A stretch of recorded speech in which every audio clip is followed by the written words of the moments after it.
Hello everyone, welcome to बायोसोम्स।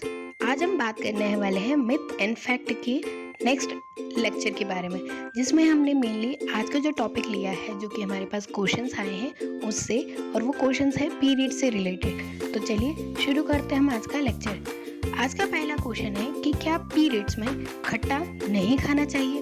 तो ये myth है या फैक्ट? जी हाँ, ये फैक्ट है, क्योंकि यदि पीरियड्स में हम ज़्यादा खट्टा खाते हैं तो उससे क्रैम्प होने की समस्या बढ़ जाती है, क्योंकि जब एसिडिक चीज़ हमारी बॉडी में ज़्यादा आती है तो वो क्रैम्प्स को बढ़ावा देती है, और जिसकी वजह से जो ब्लड फ्लो है वो हल्का सा रुक जाता है, और ब्लड फ्लो रुकने की वजह से क्रैम्प होना शुरू होता है, जिससे पेन होता है। तो जितना हो सके पीरियड्स में खट्टा, जो ज़्यादा खट्टी चीज़ें हैं उन्हें इग्नोर करना चाहिए। यदि किसी पर्सन को खट्टा खाने से क्रैम्प नहीं होते तो वो खा सकते हैं, बट रिस्क नहीं लेना चाहिए, अवॉइड करना ज़्यादा ज़रूरी है। सेकंड क्वेश्चन ये है कि क्या पीरियड्स में हम काम कर सकते हैं? तो जी हाँ, यदि आप अपने आप को हेल्दी फील कर रहे हैं, आप कैपेबल हैं कि आप काम कर सकते हैं, तो आपको काम करना चाहिए। किसी भी काम को ऐसे मनाही नहीं होती।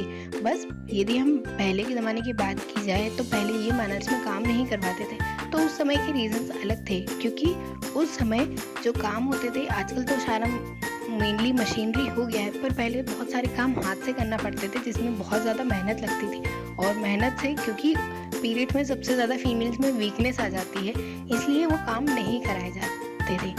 तो ऐसा कुछ नहीं है, यदि आप अपने आप को हेल्दी और स्ट्रॉन्ग फील कर रहे हैं तो आप काम कर सकते हैं, और यदि नहीं फील कर रहे हैं तो आपको रेस्ट करना चाहिए। आपकी बॉडी को रेस्ट की रिक्वायरमेंट है, पर ऐसा कोई भी रीज़न नहीं है कि आप पीरियड्स में काम नहीं कर सकते। क्या पीरियड्स में पानी को या अचार को या ऐसी कुछ चीज़ें हैं जिन्हें टच नहीं करना चाहिए? तो जी हाँ, ये पूरी तरह से मिथ है, कोई भी फैक्ट नहीं है। अब वही हमने बात रिपीट करेंगे कि ये ट्रेडिशन या ये बातें पुराने ज़माने से चली आ रही है, क्योंकि उस टाइम मेनली जो काम होता था वो हाथ से होता था। अब हम इसे एग्जाम्पल से समझते हैं कि फीमेल्स को कोई भी चीज़ टच करने से मना क्यों किया जाता था, क्योंकि काम करना पड़ता था। जब पहले पानी कुएं से लाना पड़ता था तो उसके लिए पानी खींचना पड़ेगा, जिससे मेहनत लगेगी।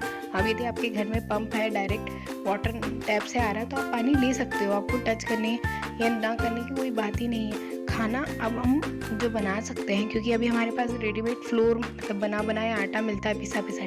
पहले वो जो घट्टी होती है, जैसे चक्की जैसा होता है, उससे पीसा जाता था, तो उसमें भी बहुत मेहनत लगती थी। अब यदि आपको कोई मना करता है कि ये चीज़ नहीं छूना है या छूना है, तो उसका कोई भी साइंटिफिक रीज़न नहीं है। बस ये था कि उस टाइम फीमेल को सबसे ज़्यादा रेस्ट देना चाहिए, इसीलिए ये सारी चीज़ें की गई हैं। अदरवाइज़ इसका कोई भी साइंटिफिक रीज़न नहीं है, कोई भी और रीज़न नहीं है कि वो काम नहीं कर सकते, और चीज़ों को टच भी कर सकती हैं और अपना काम भी कर सकती हैं। क्या पीरियड्स पे नहाना अवॉइड करना चाहिए? ये बात पूरी कम्प्लीटली मिथ है। यदि आप पीरियड्स में नहाना अवॉइड करेंगे तो आपकी जो हाइजीन है वो पूरी तरह से डिस्टर्ब हो जाएगी, और उस समय हमें सबसे ज़्यादा हाइजीन की रिक्वायरमेंट होती थी। पूरे ये जो बात है, ये ट्रेडिशन है, ये बहुत पुराने समय से है, क्योंकि जब पहले नहाने के लिए घरों में वॉशरूम नहीं हुआ करेंगे, या होते भी थे तो पानी बाहर से लाना पड़ता था, और पीरियड में ज़्यादा पानी की रिक्वायरमेंट होती थी, क्योंकि उस टाइम हमारे पास जैसे आज पैड्स, टैम्पॉन्स और कप्स जैसी सुविधाएं हैं, उस टाइम क्लॉथ का यूज़ किया जाता था, और वो रीयूज़ होते थे, उन्हें वॉश करके फिर से यूज़ करना होता था। तो उसमें जितना भी ब्लड एब्जॉर्ब हुआ है उसे भी वॉश करके बाहर करना, और ये सारी, तो उसके लिए बहुत ज़्यादा पानी की रिक्वायरमेंट होती थी। इसलिए बोलते थे कि नहाना अवॉइड करो, ताकि आप अपना पूरी बॉडी में रेस्ट कर सको, पर ऐसा नहीं है।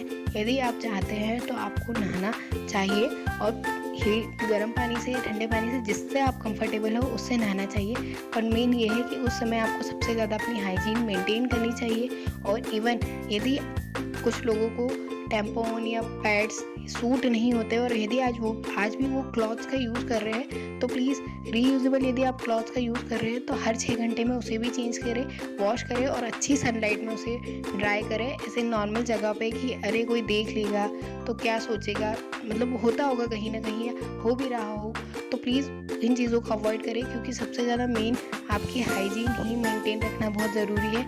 यदि हाइजीनिक कोई एरिया नहीं रहा आपका, तो आपको इन्फेक्शन होने के चांस बढ़ जाएंगे। और यदि सनलाइट में आपने उस क्लॉथ को ड्राई नहीं किया तो वो स्मेली हो जाएगा, और आप यदि फिर से उसे रीयूज़ करेंगे तो आपको इन्फेक्शन हो सकता है। आई होप ये लेक्चर आपके लिए इम्पॉर्टेंट रहा होगा और यूज़फुल भी रहा होगा तो प्लीज़ वीडियो को लाइक कीजिए, शेयर कीजिए और चैनल को सब्सक्राइब कीजिए और ऐसे ही इंटरेस्टिंग वीडियोज़ के लिए बने रहिए बायोसोम्स के साथ। इसके अलावा आपके पास कोई भी ऐसा क्वेश्चन है जिसका आपको रीज़न जानना है तो प्लीज़ कमेंट में मेंशन कीजिए। Thanks for watching.